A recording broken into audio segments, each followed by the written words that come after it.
Estes e outros conteúdos estão disponíveis em www.beiratv.pt.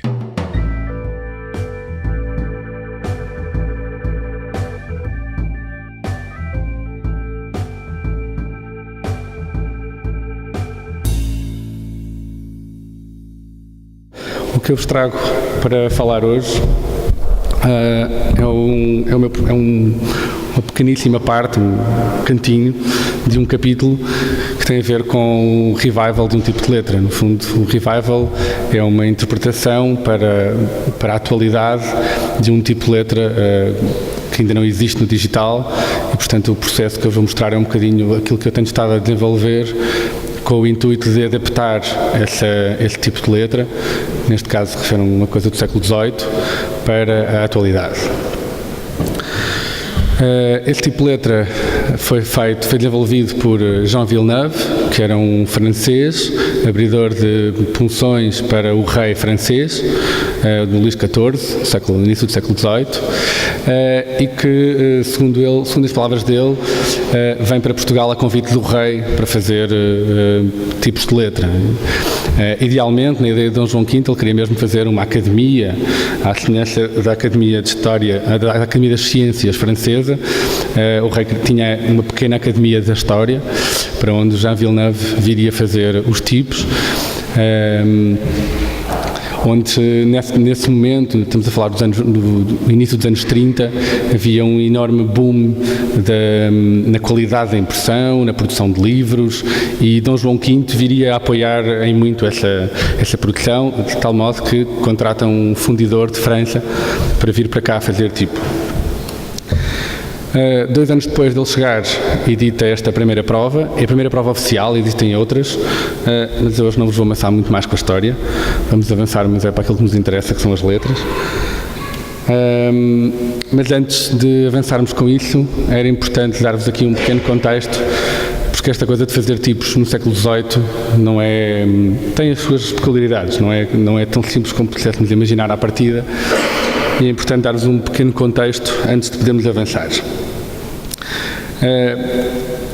A produção de tipo no século XVIII era feita numa oficina independente, isto é, havia uma oficina onde apenas se produzia tipo. Normalmente era composta por 2 ou 3 espaços, um espaço onde apenas se fazia a preparação dos punções e o abrir dos punções, e o outro espaço onde se fazia o abrir das matrizes e o fundir das matrizes. E este espaço era absolutamente independente do impressor, não era sequer a mesma pessoa, nem a mesma oficina, então eram espaços absolutamente independentes. Havia quem fizesse letra e havia quem imprimisse com as letras.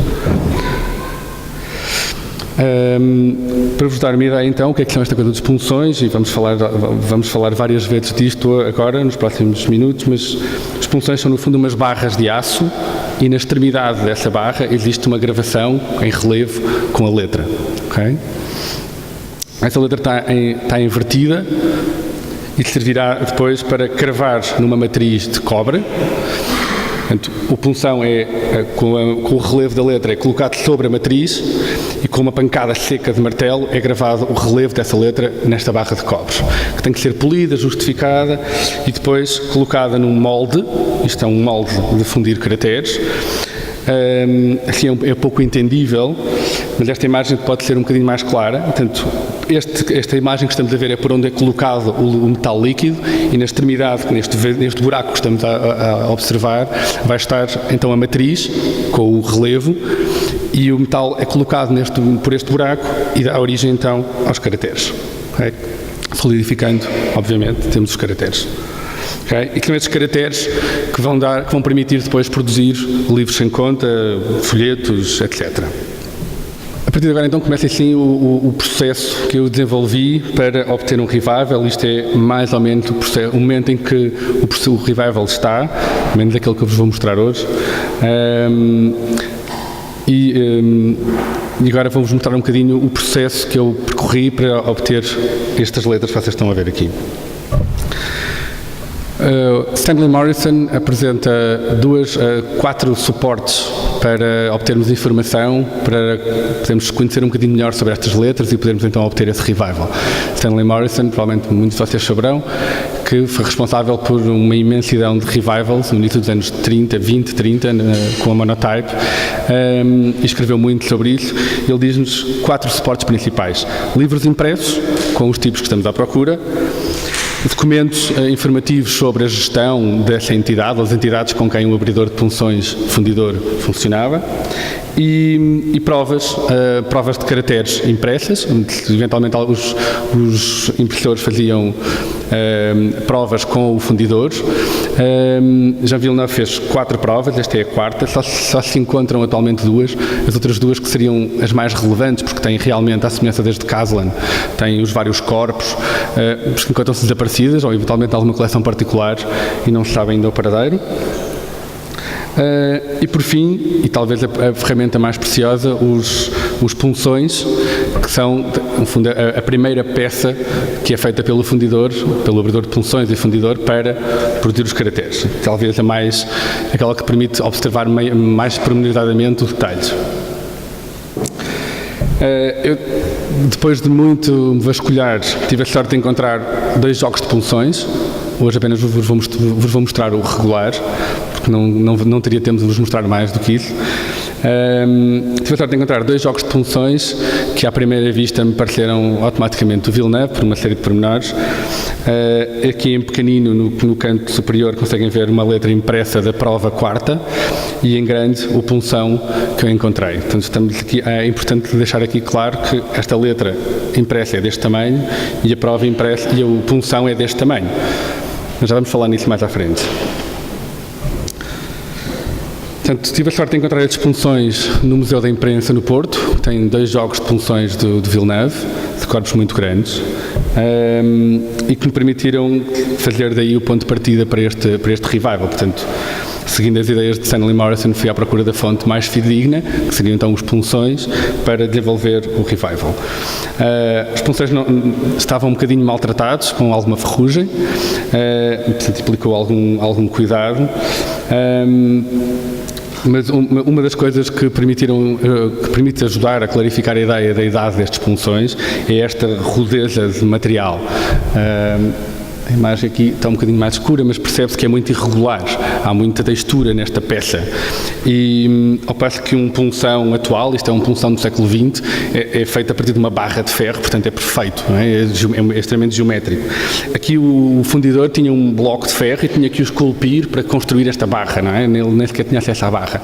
Isso é mais uma das características que indica que este punção terá sido provavelmente executado no século XVIII. Fred Myers tem escrito algumas coisas sobre isto e dá-nos mais ou menos a indicação de como é que se fazem as punções. Ele aponta uma técnica, ele coloca muito ênfase numa técnica que pressupõe, antes de fazermos a punção, fazemos um contrapunção. No fundo, a técnica é idêntica à da punção. Partindo da barra de ferro, é esculpido o vazio da letra. Se pensarmos na letra O, existe um vazio e a primeira peça a construir seria então esse vazio. Ou mesmo na letra N. Okay? Após esse punção terminado, esse punção é cravado à semelhança das matrizes contra uma nova barra, deixando lá a marca desse vazio, e a partir desse vazio então seria esculpido o resto da letra. Okay? Esta é uma das técnicas que muito frequentemente era utilizada em simultâneo com uma outra técnica, que é a escavação, apenas os escavares. O que identifica uma técnica e outra é, no fundo, este segundo plano da letra, em que à esquerda temos um plano definido, não é? Num segundo nível, ao passo que a escavação temos um côncavo muito mais arqueado. Okay.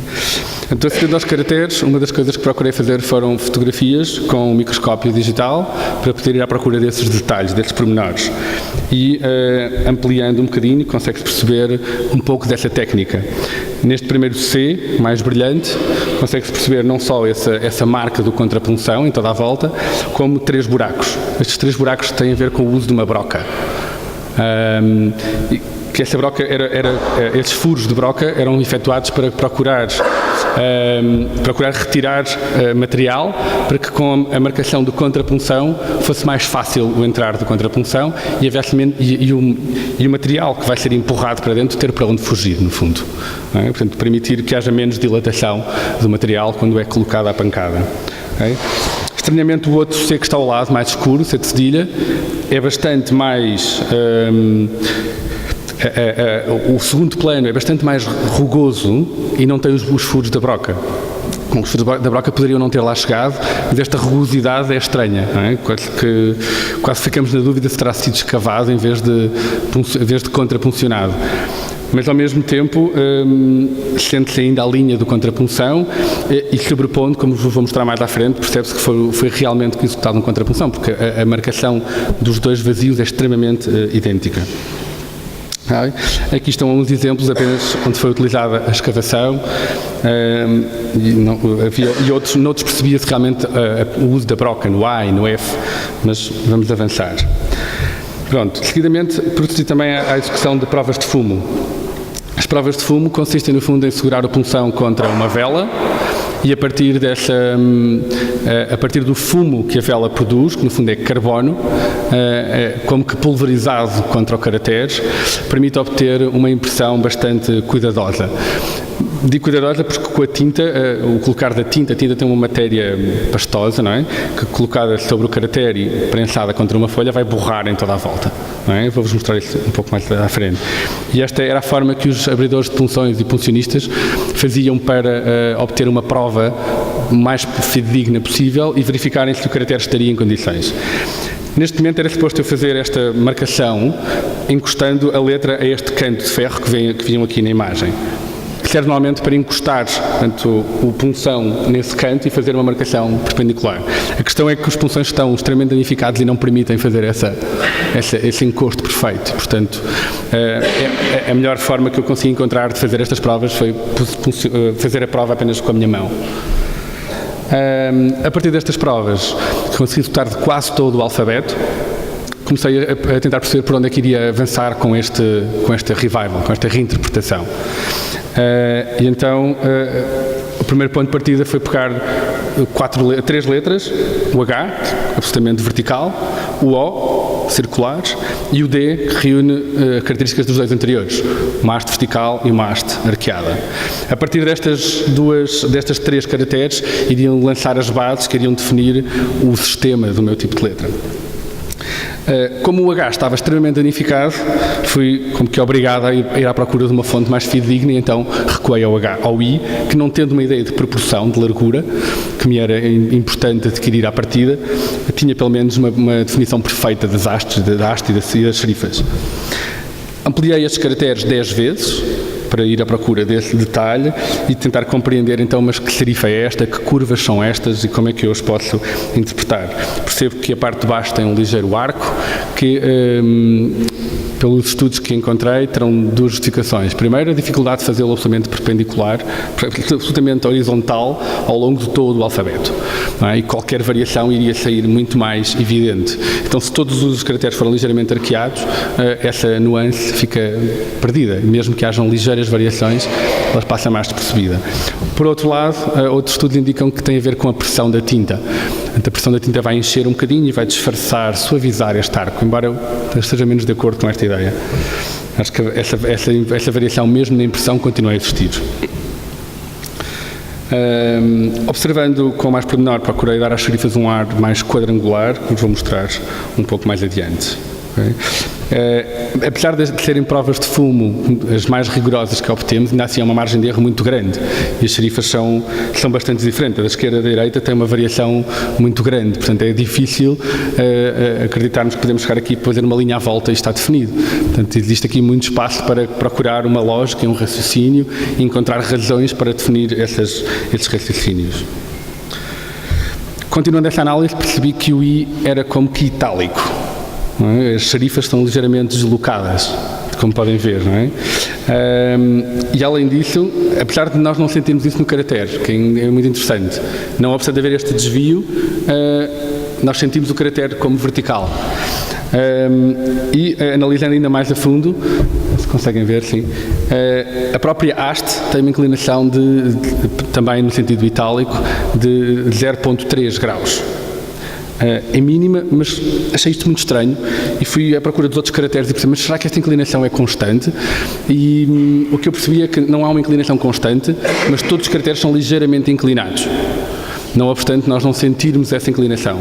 Todos querem ter uma ligeira inclinação que varia entre os 0, em alguns casos, poucos, e o 1 grau. Portanto, todos possuem uma ligeira inclinação. A partir daí, procurei estabelecer uma média e avançar com o desenvolvimento a partir de uma média destes caracteres. Portanto, não ter todos a variar, como o original, supondo que Villeneuve não teria conseguido estabelecer este meio grau de inclinação standardizado e, portanto, proponho eu essa ideia. A ideia das serifas serem mais compridas de um lado do que do outro suscitou-me algumas dúvidas durante algum tempo e andei à procura de uma forma de o explicar. Estamos sempre a explicar a priori, portanto não sabemos se esta foi realmente a intenção do Villeneuve ou não. Mas a ideia que eu consegui construir à volta disso, e espero ainda discutir com algumas pessoas antes de avançar com isto definitivamente, é que esta inclinação, este ligeiro itálico, a própria variação das serifas para a esquerda e para a direita, terá a ver com um sentido caligráfico, que está muito presente neste tipo do Villeneuve. Ele apresenta, eu acho que ele foi buscar referências à caligrafia, começando por desenhar este gesto, que conhecemos da caligrafia, e depois adicionando estes dois gestos. E marcando esse ligeiro itálico, ele deixa mais marcado estes dois últimos gestos. A partir daqui, procurei começar a construir o sistema. A verde, um tipo de gesto, e a roxo, outro gesto. Aparentemente idêntico, mas ligeiramente ajustado, procurando manter essa irregularidade que o Villeneuve coloca nos tipos. E unindo tudo isto, obtendo essa ideia de assimetria. E esta começou por ser a primeira proposta para o Revival, a primeira letra desenvolvida.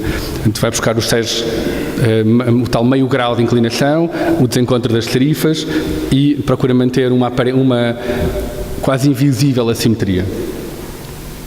A partir daqui, então, podia voltar ao H, que pretendia que tivesse sido o meu ponto de partida, porque aqui sim consigo ter uma ideia de largura das letras, e retomar, comparando com o H, O, D e com outros corpos que recolhi, percebi que existe uma grande variação. Temos, por exemplo, na primeira linha o M muito fechado e logo na segunda linha um M muito mais largo. Isto soou-me muito estranho e comecei à procura de compreender o que é que se passava neste sistema. E aqui vou ampliar só apenas estes caracteres para vos dar uma ideia do que é que encontrei. Portanto, colecionei apenas 3 corpos, 49, 29 e 13. Coloquei-os todos com a mesma altura de X e fui comparar os vazios dentro da letra. Na letra A, o corpo maior tem um vazio muito largo e o corpo menor tem um vazio muito estreito. Mas na letra E já é ao contrário. O corpo maior tem um vazio muito estreito e a letra menor tem um vazio muito largo. Já na letra N, repete-se o mesmo que o E. Mas se compararmos só a letra N, nos 3 corpos, já encontramos que não existe uma sequência, isto é, esta largura não varia do maior para o menor. Há uma variação irregular. E comparando com os outros corpos, colocando todos à mesma altura, existe muita variação. Estes mais e menos, vocês estão a ver, é uma ideia do caos, entre aspas, em que cada corpo tem caracteres mais largos e mais estreitos. Portanto, não existe uma ideia de sistema como conhecemos hoje.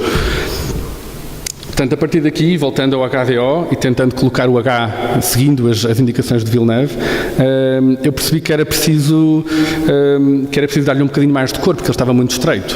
E comparando com os outros caracteres, ele precisava de ser um bocadinho mais alargado. Okay? Então, na minha interpretação, procurei alargá-lo. As serifas foram um bocadinho reduzidas em relação ao I, porque de outra forma ele ficava muito fechado. Portanto, acabei por abrir ligeiramente estas serifas, por reduzir um bocadinho as serifas para abrir o vazio dentro da letra e esta terá sido a primeira proposta também. Comparando com alguns caracteres impressos, para tentar perceber será que o caractere está demasiado danificado e nos caracteres impressos vou obter mais largura. Efetivamente, no caractere impresso ele parece mais largo, mas ainda assim eu senti necessidade de o alargar um bocadinho mais, para ele entrar no conjunto com os outros caracteres. Avançando para a letra O, procurando também efetuar alguma análise, percebi que também o O não tem um eixo vertical e vai buscar as mesmas referências das outras letras e também tem um ligeiro ângulo à semelhança do itálico, como 3 graus. E a partir daí desenvolvi também esse redesign. Existe uma variação das espessuras de um lado e do outro, que eu procurei uniformizar também, não é? Sempre na ideia de construir um sistema. Passando à letra D e procurando algumas referências, encontrei uma coisa que me chamou a atenção, que é esta ligação superior da haste curva com a haste vertical. A haste não tem uma ligação horizontal, tem uma ligação angulosa. Não é? E recordava-me que esta ligação tinha alguma relação com a letra romana, com a caligrafia romana, e que foi interpretada depois no humanismo. E nós encontramos também aqui essa ligação. Esta haste tem uma ligação inclinada que me pareceu muito peculiar. É comum a letra D ter esta ligação horizontal e depois então é que temos o arco. Apesar de não ser uma letra muito condensada, ela consegue gerir este arco de uma forma bastante interessante. E fui à procura de manter, à semelhança da própria punção, este arco inferior, que tem a ver também com o gesto da caligrafia, da união da haste com a letra. Portanto, consegue-se simultaneamente rimar quer pelo gesto da caligrafia, quer pela relação com as hastes. E este é a primeira proposta também. Eu digo que tenho falado muito da primeira proposta porque nenhuma destas letras é desenhada uma vez e pronto. Ela acaba sempre por ser reinterpretado e conforme o sistema se começa a construir é muito comum voltarmos atrás e reinterpretarmos aquilo que tínhamos feito e ajustar para conseguir construir uma unidade para o todo. Uma das particularidades da impressão, que vos falava há pouco, e aqui trago-vos umas imagens que nos permitem perceber isso mesmo em pormenor, é que quando a tinta é prensada contra o papel, ela engrossa, portanto, não tendo as provas de fumo e tendo apenas de fazer o revival a partir da impressão, temos de ter em conta que existem vários fatores que distorcem essa letra. No século XVIII, em Portugal, os impressores eram relativamente fracos, ou menos não tinham um grande primor pela tipografia, pela qualidade do impresso. A técnica também estava ainda numa fase mais inicial, os panelos eram de madeira, não eram de ferro, portanto havia uma margem de erro considerável e a qualidade, o rigor da impressão também é bastante, também precisamos ter algum cuidado quando vamos olhar para estes pormenores. Outra coisa que encontrei nessa comparação, isto são 2 palavras que estão no mesmo livro em 2 páginas consecutivas, no anterosto e no rosto. E estas 2 palavras, quando pareciam muito idênticas, mas ao mesmo tempo diferentes, elas têm quase a mesma altura. A semelhança é tão próxima que me pareceu extremamente improvável que o Villeneuve tivesse feito estes 2 corpos. E por isso procurei tentar perceber, se eu procurar ampliar e distorcer, mesmo distorcendo estas letras, será que eu consigo obter uma sobreposição perfeita? E após várias tentativas à procura de ampliar e mesmo distorcendo, consegui encaixar essas letras. Elas são praticamente idênticas e têm os mesmos géneros, os mesmos erros. Isto é, se há uma ligeira torção na primeira serifa do U, há uma ligeira curva, uma ligeira falha, e essa falha está nas 2 letras. Há uma ligeira falha na serifa do A e essa falha está nos 2 A's. Portanto, são realmente 2 vezes os mesmos caracteres. O que é que origina uma diferença tão grande como esta que vos mostrava há pouco? Tem a ver com o facto do papel nesta altura ser feito manualmente e, portanto, quando folheamos um livro do século XVIII sentimos que o papel parece que de repente estamos a passar 2 folhas de uma vez. A folha varia muito de espessura, temos folhas muito finas e folhas muito grossas. Isso, como o papel é sensível à umidade, um papel mais grosso vai reagir mais à umidade, à temperatura ambiente e, portanto, vai originar diferentes pesos, diferentes variações na largura da impressão. Portanto, até este nível existe uma grande variação. Portanto, apesar da impressão ser eventualmente a única forma que temos de olhar para alguns caracteres, é preciso ter em conta que o nível de distorção pode ser muito grande. Não obstante essa distorção, parece-me sempre importante comparar, porque na realidade aquilo que nos interessa é o produto impresso, não é? E essa distorção, em particular a distorção originada pela pressão da tinta, vai dar origem a uma letra mais carregada, mais forte, que de alguma forma também me interessa, porque de outra forma ficaria uma letra muito delicada e muito fina e difícil de ler, por ter tanto contraste. Portanto, esta comparação com os caracteres impressos parece-me sempre pertinente e procurei sempre mantê-la a par. Percebe-se, mesmo nesta ampliação, a diferença entre os punções, que são muito mais delicados, e as provas impressas estão mais brutas, são mais marcadas, não é? As serifas engrossam. E não há duas serifas iguais nestas letras todas que temos aqui, todas feitas a partir da mesma base, do mesmo punção, matriz, mas há uma imensa variação, quer nas provas de fumo, quer na impressão. Procurei comparar estas letras com outros corpos para perceber o que é que aconteceria noutros corpos de Villeneuve. Reduzi-os todos ao mesmo corpo e encontrei aquilo que hoje falamos como optical sizes. No fundo, quando os abridores de punções faziam os caracteres, nesta altura, eles pensavam que uma serifa em corpo 8 e uma serifa em corpo 49 teria que ter uma adaptação para parecer semelhante. Se usarmos sempre a mesma base, uma delas vai ficar muito grossa ou muito fina. Portanto, quando nós olhamos para esta primeira linha de cima, percebemos que a serifa tem uma unidade. E quando as reduzimos para as comparar em verdadeira grandeza, todas à mesma dimensão, aliás, percebemos que as corpo maior ficam com uma serifa muito mais delicada. Quando nós usamos um tipo de letra que só tem uma versão, alguma delas vai falhar, não é? Entre aspas, não é? Não conseguimos ter esse detalhe, a não ser que procuremos um tipo com optical sizes. Só depois de uma imensa pesquisa, já estamos há 2 anos, pelo menos a pesquisar estas letras em particular, é que eu consegui perceber que haviam letras de texto e letras para títulos, no próprias punções de Villeneuve. Portanto, passados 2 anos de vasculhar, de repente, mas temos aqui 2 tipos de letras diferentes. Mas, o que é que são? Na altura não existia bold. Existiam itálicos, sim, mas não havia o conceito do bold como o conhecemos hoje. Mas havia umas letras que eram utilizadas apenas no início dos capítulos, que tinham a altura do dobro de 2 linhas do outro corpo. Eram feitas apenas em maiúsculas e estas sim eram um pouco mais bold e um bocadinho mais condensadas que as versões de texto. Nós chamamos de letras de 2 pontos, os ingleses chamam-nos two line, que é muito curioso porque é exatamente aquilo que elas são. E então foi quando eu consegui perceber isso que pude então comparar, mas que diferença é esta? Na linha de cima temos várias letras de 2 pontos e na linha de baixo apenas letras de texto. E estas assinaladas são ambas 28, é como se as letras de 2 pontos fossem realmente bold. No entanto, só são produzidas em maiúsculas e para usar ou naquelas entradas de capítulo ou nas folhas de rosto, títulos de início de capítulo e pouco mais. Bem, aqui está um exemplo de uma folha de rosto, só para vos dar uma ideia. Bom, após ter terminado estas primeiras 3 letras, fui comparar, que foram feitas com base nas provas de fumo, procurei comparar com impressões. Para perceber, então, até que ponto é que eu tenho que adaptar este desenho para que as impressões e as provas de fumo, para procurar trazer um bocadinho daquilo que a impressão tem, este ganho de peso de corpo, para a interpretação digital da prova de fumo. E então, procedi no fundo como que um engrossar da letra, para obter uma letra um bocadinho mais encorpada.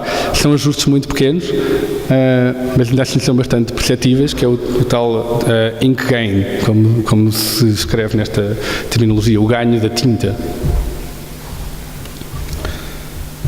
E este terá sido o ponto de partida a partir do qual eu vou desenvolver o resto das letras.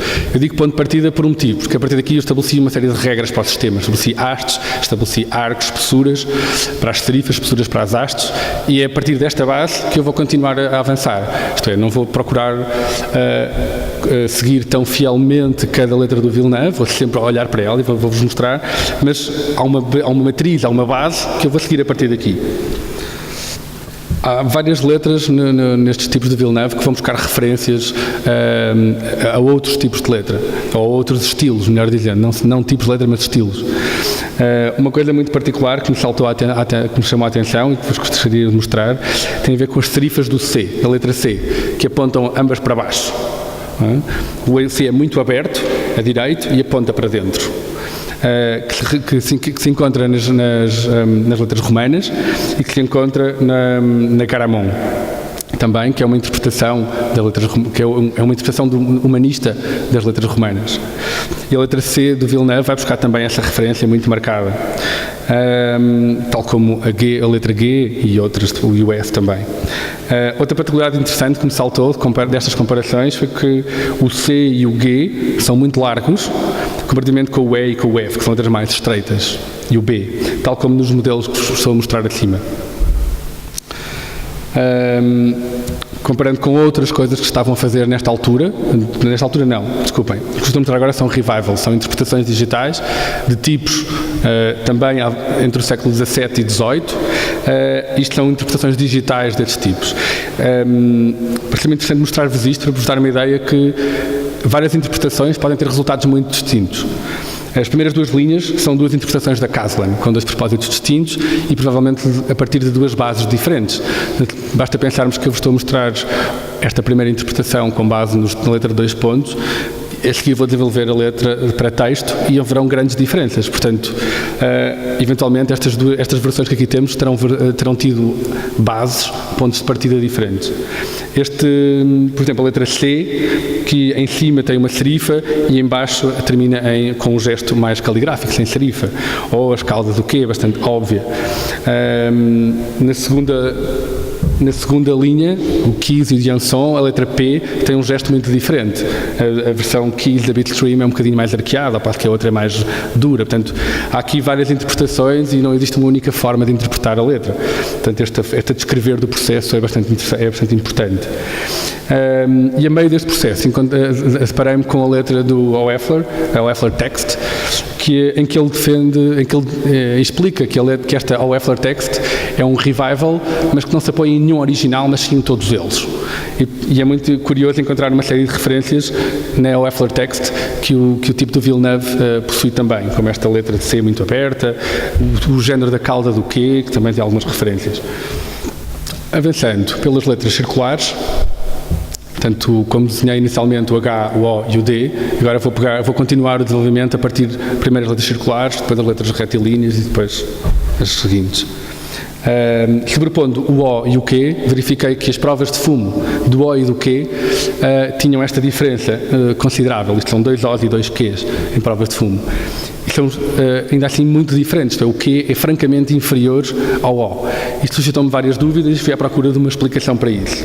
Mas antes comecei por ampliar o Q e perceber até que ponto é que este vazio não era igual, e voltei a deparar-me com essa semelhança.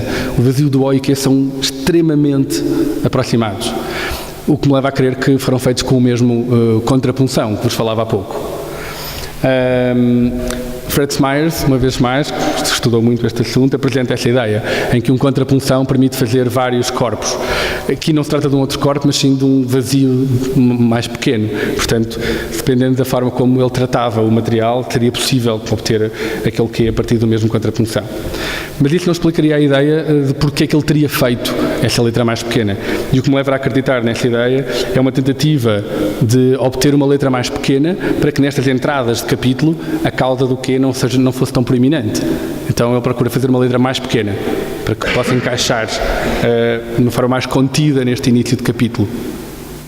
Então decidi partir para a minha interpretação e manter a letra O como o vazio da letra Q e apenas interpretar a cauda do Q, tentando contê-la um bocadinho, porque uma vez que estou a fazer um tipo que apenas tem maiúsculas, não me interessava que esta cauda fosse tão proeminente, então estive a tentar contê-la um pouco, não a tornando tão proeminente, mas procurando não perder essa relação, essa elegância com a letra.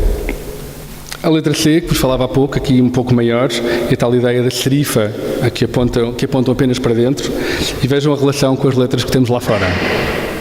Ainda consegui incluir ontem à noite. É extremamente parecida esta relação do C. E, portanto, há aqui uma clara influência do Villeneuve com este género de letras. Digo uma clara influência porque não encontramos este C noutros estilos, noutros períodos. Portanto, a partir daqui, procurando a tal ideia de sistema, decidi arquear um bocadinho mais a letra C. Não só porque hoje em dia esta forma ligeiramente arqueada nos é mais confortável e a outra um bocadinho estranha, parece-nos quase abruptamente horizontal, em cima e em baixo. Portanto, procurei fechar um pouco, não só para tornar a forma mais agradável aos nossos dias, mas também numa comparação com as outras letras.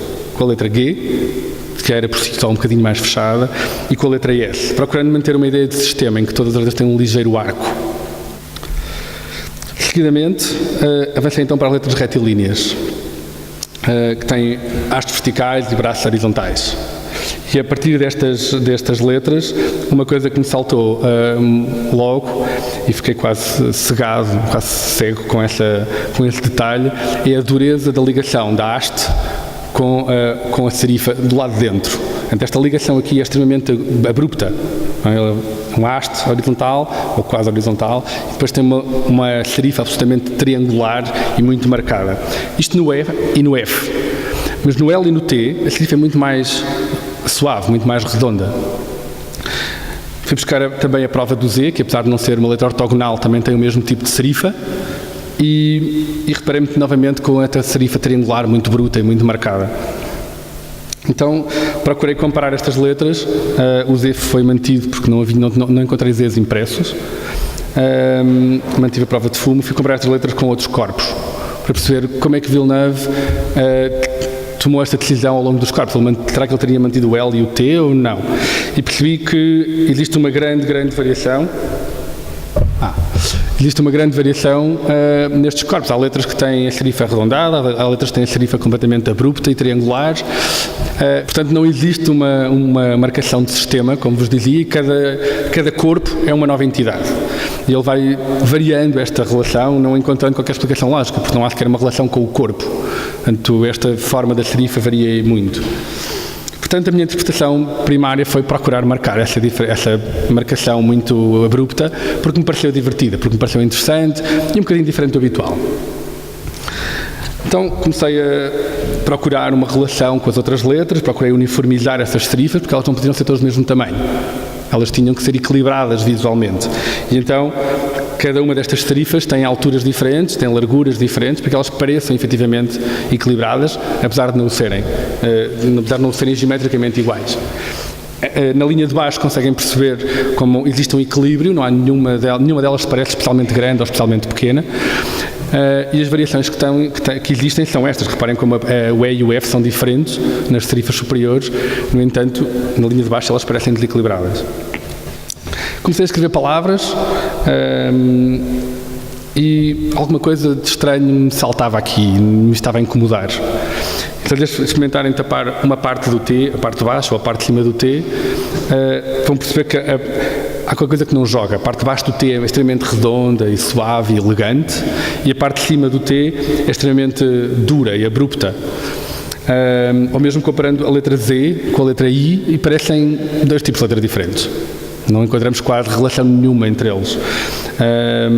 Portanto, alguma coisa aqui não me estava a agradar e recuei um bocadinho. Lá está a tal ideia de vai e vem, e tenta e volta a tentar. E fui à procura de alguma relação noutras letras.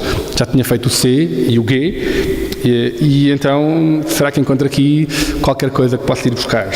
Voltei aos outros corpos, mais pequenos, à procura dessa relação. Alguma coisa que me permitisse manter a ideia do triângulo, que não a queria perder, mas que me permitisse suavizar um pouco esta ligação e conseguir uma serifa com mais alguma personalidade também.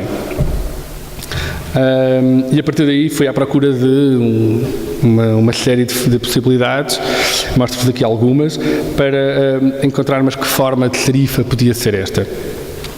E então consegui chegar a um outro ponto, que é este que vos mostro agora, em que já existe uma relação muito mais clara entre estas serifas, que vos mostro aqui, com a letra C e com a letra H, do que as anteriores, justamente duras e triangulares. Uma outra particularidade destas letras aparentemente ortogonais é que estas hastes e braços não são também completamente verticais ou horizontais. Existem pequenas nuances e pequenas variações.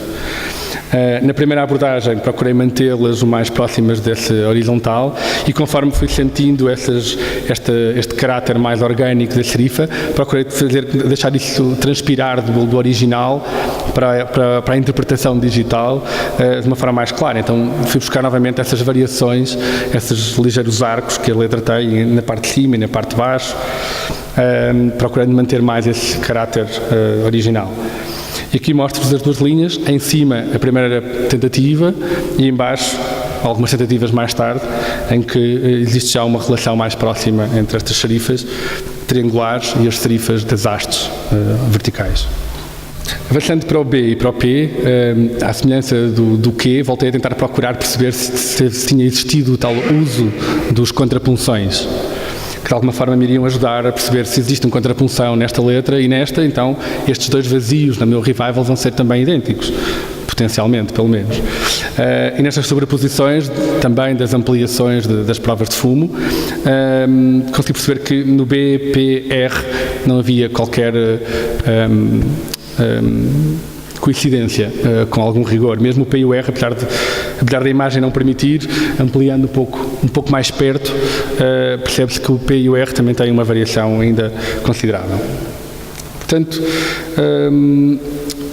prosseguindo na análise, encontra-se aqui também a mesma relação que falámos no D, o tal ângulo de ligação à haste, e o B e o R voltam a ir buscar essa relação com essa caligrafia humanista, não obstante estamos a falar de um tipo de letra tradicional, mas em oposição, a perna do R, que é extremamente serpenteante, vai buscar raízes provavelmente à escola de onde Villeneuve vem. Villeneuve fazia tipo para o rei, para Luís XIV, para a Academia das Ciências, e portanto a escola dele foi o Romain du Roi, foi a escola do Romain du Roi.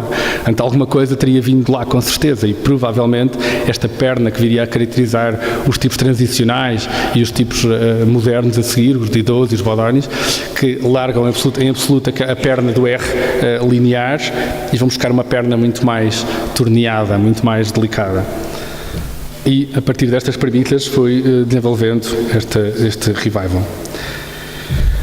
Não vos vou mostrar as outras letras todas, porque não saímos daqui às 2 da manhã, apesar de elas estarem em desenvolvimento, mas este está mais ou menos o ponto em que esta letra em particular está a ser desenvolvida.